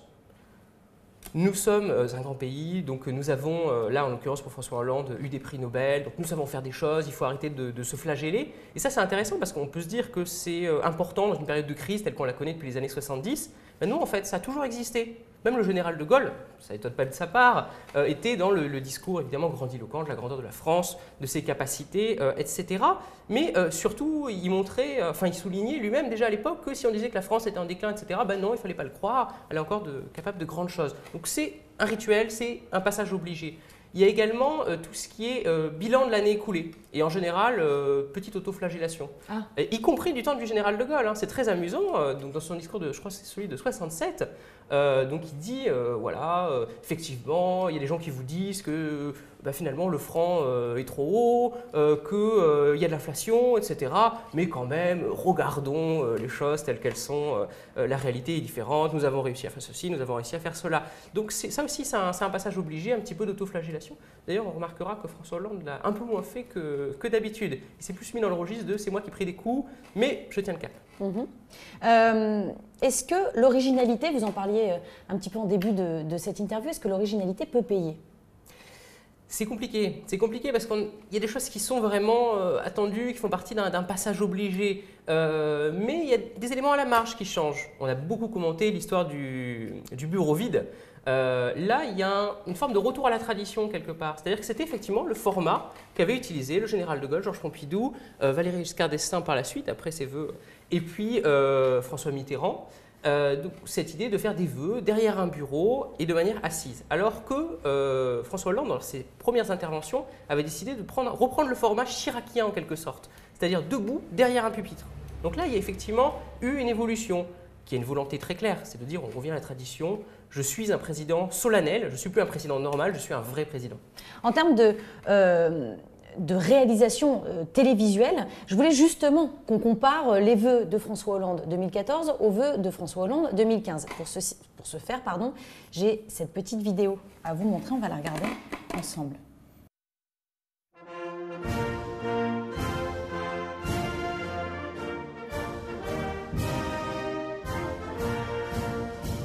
Mes chers compatriotes, avant de vous présenter mes vœux, je tiens à vous parler de ce que nous avons en commun et de plus cher, c'est-à-dire de notre pays. Voilà mes vœux pour l'année nouvelle, cette bataille pour l'emploi qui doit être la réussite de la France. Vive la République et vive la France.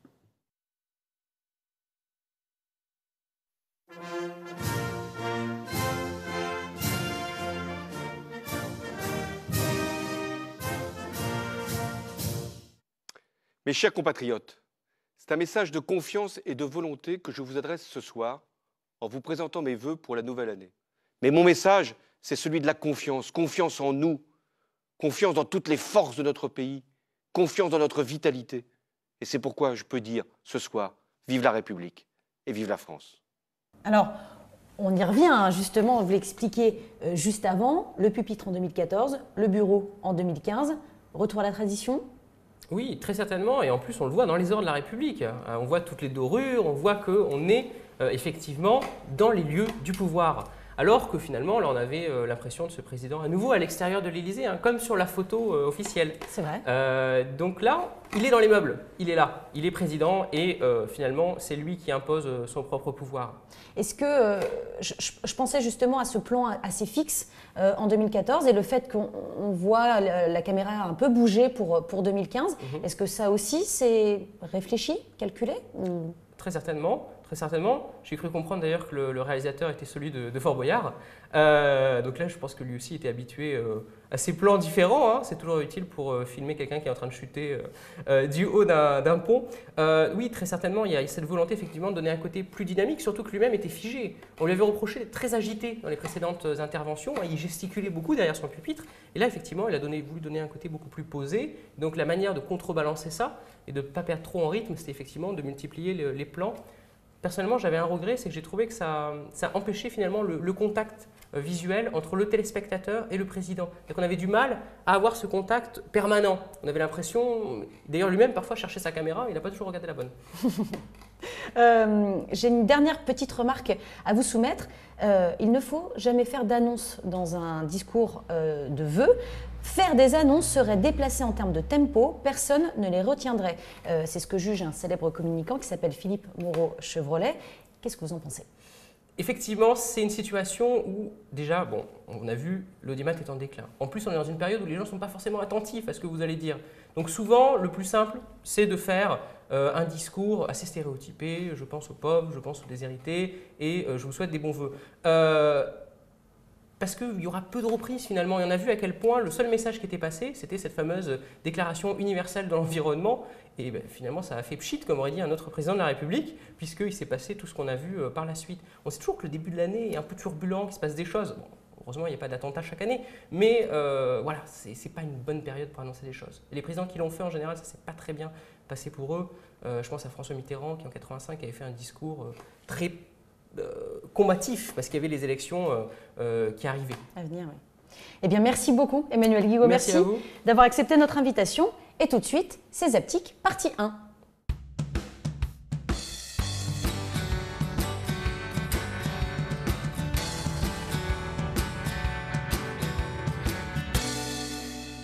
L'assaut ne dure que 2 minutes.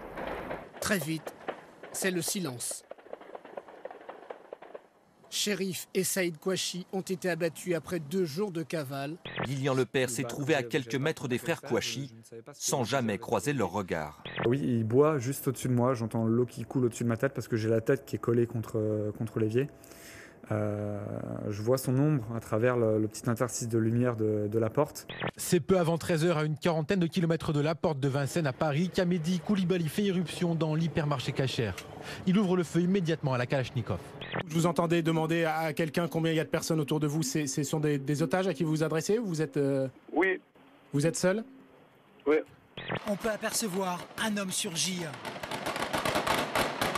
Des grenades sont lancées pour stopper sa route. Le forcené armé est immédiatement stoppé. Amedi Koulibaly est un proche de Djamel Begal, figure de l'islam radical français, et d'un certain Chérif Kouachi. Vous êtes synchronisé de quelle manière? C'est-à-dire qu'il y a encore d'autres événements qui sont prévus? Vous avez un scénario ensemble que vous déroulez? Non, on s'est juste synchronisé pour le départ. Ça veut dire quand ils ont commencé Charlie Hebdo, et moi j'ai commencé à faire les policiers. C'est quand même difficile d'imaginer qu'un dieu dont on passe notre temps à nous dire qu'il est grand aurait besoin de 2 débiles pour exister. On était d'accord. Je sentais qu'il voulait encore me parler, mais d'un coup, je l'ai trouvé un peu pâle. D'un coup, je me suis rendu compte que depuis 3 minutes, je parlais à un mort. Il s'appelait Ahmed. Je m'adresse maintenant à tous les racistes, islamophobes et antisémites. Qu'il ne faut pas mélanger les extrémistes et les musulmans. Les fous n'ont ni couleur ni religion. Une marée humaine sans précédent au cœur de la capitale. De la place de la République à la Nation, 3 cortèges, des centaines de milliers de personnes. Cette marche qui commence, marche républicaine, marche internationale, François Hollande aux côtés d'Angela Merkel, aux côtés de Juncker. François Hollande les remercie un par un d'être venus pour marquer leur solidarité face aux attaques subies par la France. Et regardez comment il en sert. Et on les a vus, le voilà avec Patrick Pelloux, passer des larmes au rire grâce à François Hollande et à Luz. Alors pourquoi? Paf, un pigeon lui chie sur l'épaule. Puis je vois Peugeot qui lui prend dans ses bras et qui du coup lui enlève un peu la chure de pigeon, etc. Je dis putain, waouh. François Hollande confiera en coulisses à ses ministres en parlant de la mobilisation. Paris est la capitale du monde. Et Pépette, non, toi tu vas derrière, t'es pas président. Nicolas Sarkozy est donc 3 rangs derrière, mais attention, un feu. Regardez la tactique pour repasser devant. Il va profiter du vide laissé par la séparation pour revenir au premier rang. Il va prendre le bras du garde du corps de Netanyahou et excusez-moi, j'arrive. Et hop. C'est même les gens autour de nous qui m'ont dit « Allez-y, madame, passez avec votre enfant, allez devant !» Voilà, oui. Il se faisait piétiner par tout le monde. On le voit à peine, mon petit mari. Oui, bon, c'est bon, Carlita. Il est tout minuscule. Oui, bon, ça va, Carlita. Si je suis venu devant, c'est parce que c'est ma place, hein. 40 ans que je suis au premier rang. C'est aux autres d'être derrière moi. Et là où normalement il devrait rentrer, non. On sent qu'il demande à rester pour accueillir François Fillon, car on sait qu'ils s'entendent à merveille. Hollande accepte et François Fillon arrive. À New York, l'Empire State Building a revêtu, lui, les couleurs du drapeau français. Il demande à Hollande d'accueillir aussi Juppé, Raffarin et Balladur. On lit sur les lèvres. Balladur et Raffarin. Regardez, C'est même lui qui dit aux bagnoles de venir. Venez, venez, venez, venez, venez. Vous avez abandonné le monde. Le journal accuse Barack Obama, le vice-président Joe Biden, John Kerry et le ministre de la Justice américain Eric Holder d'avoir trouvé des excuses pour ne pas défiler. Et voici la photo de ceux qui se détestent tous et qui veulent tous remplacer Hollande dans 2 ans. Jugez-vous que votre successeur à l'Élysée, François Hollande, a été à la hauteur de la crise? Il a fait ce qu'il fallait faire. On nous a encore exclus. Je cite il y a quelques minutes le porte-parole du Parti Socialiste qui a dit le Front National n'est pas le bienvenu. Voilà des gens qui organisaient une marche pour la défense de la liberté d'expression et dont le premier acte a été d'exclure 25% des Français. Ça, c'est une honte. Je ne suis pas Charlie Hebdo, je suis Charlie Martel, oui. Vous comprenez que ça puisse choquer? Non, je m'en fous d'ailleurs. Mais ça choque qui, monsieur? Ça choque les cons. Même dans une période de deuil, vous comprenez que ce... Oh, mais la période de deuil, tout ça ne m'impressionne pas, monsieur.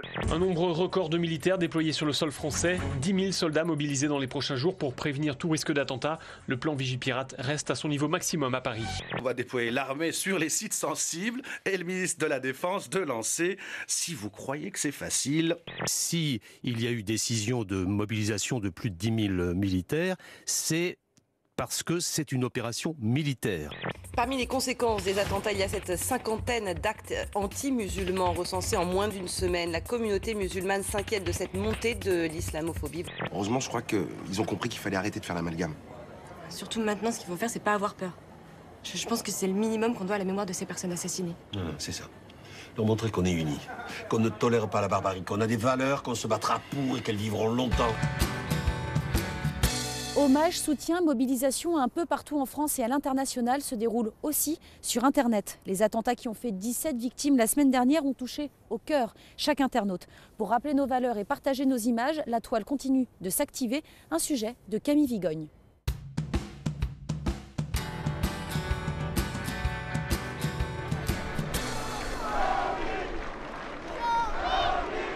Après l'émotion et la manifestation monstre du week-end dernier, les internautes commencent à s'interroger. Le hashtag est maintenant ou encore celui de France Info « On fait quoi ?» ont vite envahi la toile. Réfléchir, oui, mais aussi continuer à rire. À l'occasion de la marche, ce sont les internautes qui ont remarqué comment Nicolas Sarkozy s'était faufilé en première ligne du cortège pour être sur la photo officielle. Une manœuvre qui a vite donné lieu à des parodies sur le Tumblr « Je suis Nico ».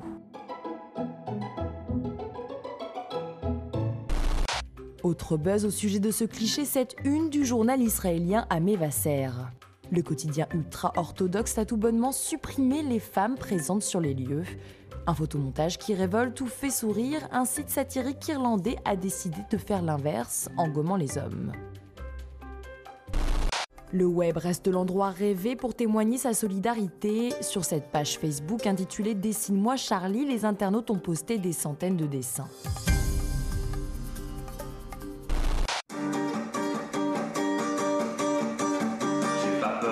Extrémiste qui vient descendre nos journalistes. Crois-tu passer pour un croisé en butant nos gardiens de la paix? Le soutien aux victimes se décline aussi en chansons comme celle de JB Bullet. Si tu te demandes où est Charlie, à jamais dans nos esprits. Cette reprise d'Hexagone de Renaud a été regardée par plusieurs millions d'internautes en quelques jours. Même émotion à l'écoute de cette musique de trio composée 2 jours après le drame. Je suis Charlie, toujours en vie. Le slammer encore malade a aussi pris la plume pour dénoncer l'intégrisme à sa façon. Les hommes sont morts pour défendre la liberté d'expression, mais leurs idées doivent rayonner et ne subir aucune pression. Contre l'obscurantisme avec honneur et insolence, à nous de prendre les crayons pour que leur combat ait un sens. Mais ce qui se joue sur Internet, c'est surtout une guerre de communication. Entre le collectif Anonymous et les djihadistes, les cyberattaques se multiplient. Toutes entreprises et organisations en lien avec ces attaques terroristes doivent s'attendre à une réaction massive d'Anonymous. Nous vous traquons, nous vous trouverons et nous ne lâcherons rien. Cette semaine, les Anonymous ont publié une liste de comptes Twitter qui appartiendraient aux terroristes. Le nom de code de l'opération, #OP Charlie Hebdo. Mais la manœuvre a fait sortir du bois des hackers islamistes. À leur tour, ils ont lancé une opération de ralliement #OP France. Ils exploitent les failles de sécurité de certains sites internet et procèdent à l'effacement de la page d'accueil. Une contre-offensive qui fait craindre aux autorités une cyberattaque d'envergure. Bonjour Émeric Saint-Cyc. Bonjour. Vous êtes rédacteur en chef du programme Sur le net, voix off aussi pour ce programme diffusé sur France 24. Vous nous faites l'honneur de revenir régulièrement dans Mediapol pour discuter du web évidemment. Alors les hommages à Charlie Hebdo se poursuivent évidemment sur la toile, mais les internautes avancent un petit peu avec notamment ce hashtag « On fait quoi ?» Donc est-ce que le débat est lancé sur les réseaux sociaux ? Avant toute chose, je pense qu'il faut rappeler que c'est un hashtag qui a été lancé par la station de radio française Radio France. Alors, est-ce que c'est utile et est-ce que ça fait avancer le débat ? Sans vouloir faire de la psychologie de comptoir, je pense que les gens ont vraiment ressenti le besoin, avec le traumatisme collectif qu'on a tous vécu avec les attentats de Charlie Hebdo, la population française a eu besoin de s'exprimer et l'a fait notamment à travers le hashtag « Je suis Charlie ». Et maintenant, on passe à l'étape suivante qui est de s'impliquer dans l'après-attentat. Et je pense qu'encore une fois, les gens qui ont tous été touchés, on a tous été touchés collectivement par les attentats. Et donc les Français ont envie de réagir, ont envie de s'impliquer, je pense, dans l'après-attentat. Et donc, quelque part, le hashtag « On fait quoi maintenant ?» leur permet, en tout cas en partie, ou va leur donner certainement le sentiment qu'ils peuvent apporter leur pierre à l'édifice, qu'ils peuvent être écoutés. Mais la vraie question est de savoir, encore une fois, quelles sont les contributions qui vont être apportées réellement. Et toutes les contributions, évidemment, des internautes ne se valent pas. Certaines vont être sans doute très intéressantes, d'autres un petit peu moins. Moi, la question qui m'intéresse justement, c'est de savoir si on arrive à trouver un consensus, éventuellement autour de propositions concrètes faites par les internautes, quelle va être la réaction des pouvoirs publics justement? Est-ce que le législateur va s'intéresser à ces propositions? Est-ce qu'elle va s'en inspirer? Ou au contraire pas du tout? Ça, je peux difficilement vous dire, mais je trouve que c'est vraiment une question intéressante. Et le fait que les Français aient envie de s'impliquer dans l'après-attentat, aient envie de trouver des solutions collectivement, parce qu'on a tous été touchés collectivement, ça ne me paraît pas une mauvaise idée et je pense que c'est plutôt utile à ce niveau-là, effectivement. Le fait justement, vous parlez du législateur, le fait justement qu'on s'intéresse aussi aux renseignements sur Internet, ça vous fait peur ou au contraire ce serait une bonne solution? S'intéresser aux renseignements, je veux dire, il y a plusieurs choses en fait. Si on parle d'Anonymous qui s'intéresse par exemple aux renseignements et qui s'attaque justement aux sites censés être fréquentés par des djihadistes ou qui incitent aux terroristes, qui font l'apologie du terrorisme, là effectivement il peut y avoir quelques problèmes. On sait qu'a priori tous ces sites sont plus ou moins surveillés par les services de sécurité, par la cyberpolice. Et donc effectivement s'attaquer à ces sites, c'est aussi s'attaquer à des sources de renseignements potentielles pour les services de police qui sont dédiés à ces activités. Donc il ne faut jamais perdre de vue effectivement que si on empêche les terroristes ou les apprentis djihadistes de communiquer sur les réseaux qu'ils utilisent habituellement, on empêche aussi la police d'épier ces réseaux discrètement. Donc ça c'est le premier problème. Avec l'opération qui a été lancée récemment par Anonymous qui s'appelle l'opération Charlie Hebdo, on a vu aussi, OP Charlie, ouais. OP Charlie, on a vu aussi effectivement qu'il y avait eu des amalgames, des erreurs qui s'étaient produites, notamment un site dédié à la restauration halal qui a été piraté, attaqué par des hackers se revendiquant d'Anonymous, alors que le site en question n'avait aucun rapport avec un quelconque groupe terroriste. Donc on peut voir qu'il peut y avoir effectivement des petits dangers à ce niveau-là. Et dernièrement, on a vu aussi que ces attaques, elles n'étaient pas sans répercussion. Anonymous a attaqué des sites djihadistes et en retour, des hackers se revendiquant de la mouvance islamiste ont eux attaqué des milliers de sites français. Donc on voit que ces attaques ne sont pas sans effet.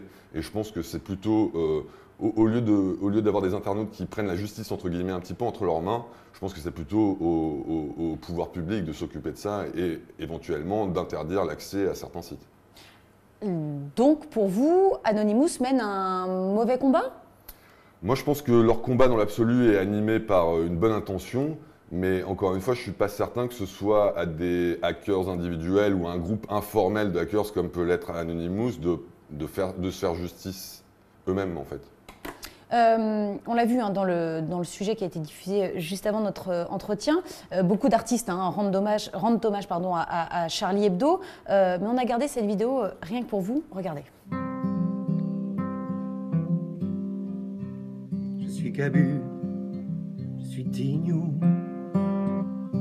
je suis eux parce que je suis nous, parce que c'est le fait d'être humain qui nous relie. Je suis humain, je suis Charlie. presque 80 000 vues pour cette vidéo diffusée sur YouTube avec donc Francis Lalanne. Beaucoup de moqueries, évidemment. Vous en pensez quoi ?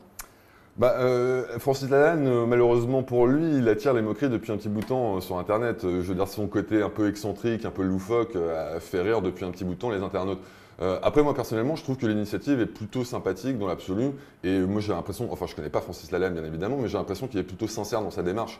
Faut pas perdre de vue non plus qu'il y a beaucoup de gens qui ont réagi en musique. On a vu d'abord les caricaturistes, les dessinateurs de tout poil qui ont dessiné pour rendre hommage à Charlie Hebdo, aux victimes de Charlie Hebdo et à toutes les victimes qui sont tombées la semaine dernière. Qui ont diffusé leurs dessins sur Internet. Leurs dessins sur Internet, bien évidemment.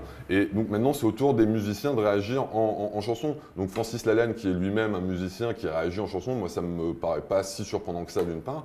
Et puis perdons pas de vue qu'il n'est pas le seul à l'avoir fait. Il y a des groupes assez connus comme Trio, Grand Corps Malade, qui ont fait la même chose, qui ont composé des chansons justement pour rendre hommage aux victimes de Charlie Hebdo. Mais il y a aussi des dizaines et des dizaines de musiciens amateurs, à commencer par le désormais plutôt célèbre JB Boulette, dont la vidéo a été vue près de 11 millions de fois maintenant, qui ont tous souhaité rendre hommage de cette manière aux victimes de l'attentat. Donc encore une fois, je ne pense pas qu'il y ait de mauvaise manière en fait d'exprimer son émotion, d'exprimer sa tristesse ou sa colère, et que quand on est artiste, on se sert des moyens qu'on a à sa disposition. Donc quand on est musicien, on fait de la musique. Moi, ça me paraît être une initiative, enfin des initiatives plutôt intéressantes et en tout cas honnêtes et sincères. Donc moi, j'apprécie. On passe maintenant, on lui transmettra le message, il sera ravi de l'apprendre. On passe maintenant à un triste événement qui a également marqué la toile cette semaine, le massacre de près de 2000 personnes au Nigeria par les troupes terroristes de Boko Haram. Sur Twitter, des milliers d'internautes ont utilisé le hashtag Nigeria 2000. Est-ce que ça rééquilibre un peu les choses ? Alors, rééquilibrer les choses, je ne sais pas, parce qu'un hashtag n'a jamais ramené les morts, bien évidemment. Alors effectivement, c'est dramatique que cette actualité soit passée un petit peu à la trappe, entre guillemets, mais étant donné ce qui s'était passé à Paris, effectivement, on peut comprendre que les chaînes, en tout cas françaises, aient été omnibulées par ces événements. Pour revenir au Nigeria, ce qui est intéressant, je pense, avec ce hashtag, c'est que ça permet de mettre au moins en lumière la cruauté dont font preuve les membres du groupe islamiste Boko Haram. Mais il ne faut pas perdre de vue non plus, encore une fois, que ce n'est pas la première fois qu'un hashtag est dédié à ce phénomène, à ce problème que pose Boko Haram. Rappelez-vous, l'année dernière, on avait eu un hashtag qui s'appelait Bring Back Our Girls, qui avait été créé au lendemain de l'enlèvement de plus de 200 lycéennes donc, par le groupe Boko Haram. Et au final, beaucoup de personnalités. Beaucoup de personnalités. La mobilisation avait été internationale, massive au niveau mondial, mais au final, ça n'a jamais empêché Boko Haram de poursuivre ses activités criminelles. Et donc aujourd'hui, est-ce que Nigeria 2000 suffira ? Moi, je ne suis pas certain. Je pense que toutes ces campagnes en ligne, c'est toujours très intéressant. C'est des campagnes de sensibilisation, ça permet d'informer les internautes sur ce qui se passe dans un pays, mais ça ne remplacera jamais l'action réelle sur le terrain. D'ailleurs, à ce propos, je crois qu'on est en train de se diriger vers une coalition internationale, à la demande des autorités nigérianes pour intervenir sur le terrain et mettre une bonne fois pour toutes un terme aux activités de Boko Haram. Donc encore une fois, la campagne sur Internet, c'est bien, c'est utile, mais ce n'est pas suffisant. C'est utile pour informer, pour débattre, pour... C'est utile pour informer, bien évidemment. C'est utile pour éventuellement... c'est toujours la même chose. Les internautes peuvent avoir éventuellement des idées à apporter, des conseils à donner aux populations qui vivent sur place. Mais simplement, c'est aussi intéressant pour avoir des témoignages de gens qui ont vécu les exactions. Mais encore une fois, la mobilisation sur Internet ne remplacera jamais l'action réelle sur le terrain, qu'elle soit des gouvernements politiques ou des actions armées. Eh bien, merci beaucoup, Aymeric. On espère vous voir encore dans Mediapol. Et maintenant, c'est la fin du Zaptic. C'est tout de suite.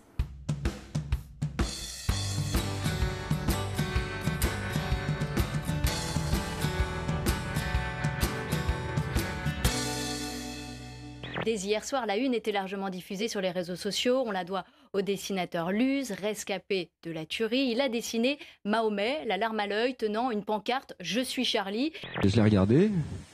Il était en train de pleurer. Et puis, au-dessus, j'ai écrit « Tout est pardonné ». Puis j'ai pleuré. Et c'était la une. Alors, c'est qui sur la couve? C'est toi, Mahomet. Yes. Alors, Jésus.